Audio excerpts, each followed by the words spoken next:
এই মুহূর্তে আমি আছি ঠাকুরগাঁও সরকারি কলেজে।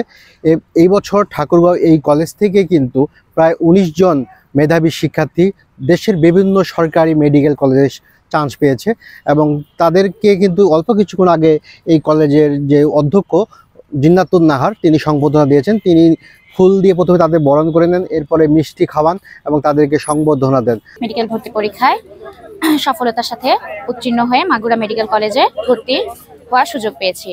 আল্লাহ তাআলার কাছে আমি অনেক কৃতজ্ঞতা জানাই, সেই সাথে আমার বাবা মা এবং আমার ঠাকুরগাঁও সরকারি কলেজের সকল শিক্ষক এবং আমাদের অধ্যক্ষ ম্যাম সবার কাছে আমি কৃতজ্ঞতা জানাই। আমার এই সফলতার পিছনে তাদের অক্লান্ত পরিশ্রম রয়েছে। আমি যখন এই কলেজে ভর্তি হওয়ার পর থেকেই কলেজে রেগুলার ক্লাস করতাম। এই কলেজের ক্লাসের কোনো বিকল্প নেই আমার মতে, কারণ এই কলেজের সব টিচাররা খুব সুন্দরভাবে আমাদের পাঠদান দিত, আমাদের প্রতিদিন ক্লাস হতো এবং আমরা ক্লাসে মোটামুটি আমাদের সব পড়াই হয়ে যেত।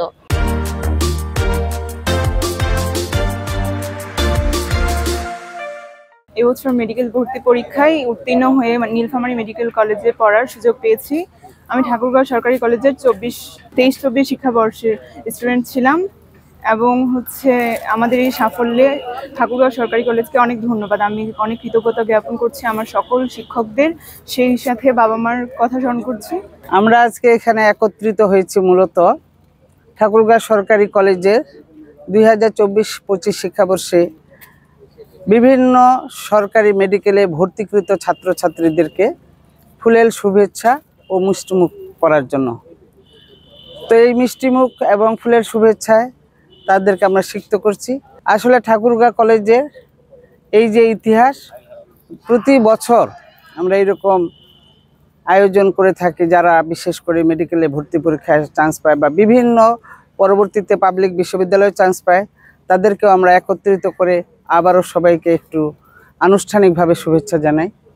তা আমি শিক্ষার্থীদেরকে অভিনন্দন জানাচ্ছি, সেই সাথে আমার শিক্ষকদেরকেও তাদের কাছে আমি কৃতজ্ঞ যে তাদের নিরলস প্রচেষ্টার ফলে আমাদের এতগুলো ছেলে মেয়ে আজকে বাংলাদেশের বিভিন্ন সরকারি মেডিকেলে ১৯ জন শিক্ষার্থী ভর্তির সুযোগ পেয়েছে। পরবর্তীতে হয়তো আরও আমরা এই সংখ্যাটা আমাদের বৃদ্ধি পাবে। এমবিবিএস ভর্তি পরীক্ষাতে 24-25 সেশনে জাতীয় মেধায় 595তম স্থান অধিকার করেছি। এর জন্য প্রথমে আমি আমার শিক্ষকদেরকে কৃতজ্ঞতা প্রকাশ করি, কারণ আমার জীবনে শিক্ষকদের অবদানই অনেক বেশি। আর বাবা মা আমার লাইফের একটা বড় ফ্যাক্টর, কারণ বাবা মার অবদানকে আমরা কখনো অস্বীকার করতে পারবো না। এই কলেজ থেকে তারা চান্স পেয়ে এবং দেশের বিভিন্ন মেডিকেল কলেজে ভর্তি হবে এবং তারা কিন্তু এই সংবর্ধনা পেয়ে বেশ খুশি এবং তারা বলছে যে এই কলেজে তাদের ভর্তির পিছনে এই কলেজের অবদান অনেক বেশি এবং তারা বলছেন যে শিক্ষকদের নিয়মিত ক্লাস, পাঠদান এবং ডিসিপ্লিন সব কিছু মিলে তাদের এই ভর্তির পিছনে অবদান রয়েছে এবং তারা বলছেন যে তারা যেন মানুষের মতো মানুষ হতে পারে এবং এই কলেজের গৌরব উজ্জ্বল করতে পারে। এই জন্য তারা সকলের কাছে দোয়া চেয়েছেন।